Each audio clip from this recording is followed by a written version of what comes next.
La crise qui persiste en Centrafrique depuis plusieurs mois affecte les pays voisins, en termes de sécurité notamment. Les flux de réfugiés vers ces pays se comptent par milliers, d'où des besoins considérables et un défi pour les institutions et organismes humanitaires.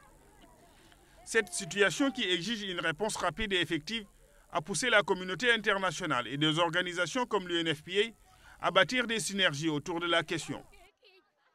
Il y a un lien structurel et stratégique entre la paix et le développement humain. Donc tout ce que nous pouvons faire, c'est par rapport aux conditions de sécurité. Et un langage humanitaire qui est utilisé, c'est l'accès. Quand il n'y a pas d'accès, il n'y aura pas de réponse, donc il n'y a pas de soulagement de la misère ou de la souffrance. Depuis un moment, la présence de groupes terroristes en Afrique centrale ne facilite pas non plus les opérations humanitaires.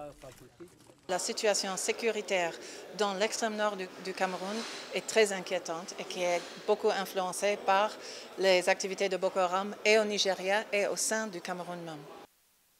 Autre défi à relever, la mobilisation des fonds. La multiplicité des crises constitue un facteur qui redéfinit les priorités des donateurs. Avec la multiplicité des crises en Afrique et par ailleurs dans le monde, il y a une réduction de la mobilisation des financements au niveau de certains pays. Par exemple, la crise au Sud-Soudan, la crise en Syrie attire l'attention plus des bailleurs de fonds et des organisations multilatérales en matière de financement. À la date du 10 juin, les déplacés internes en Centrafrique sont estimés à plus de 550 000 personnes.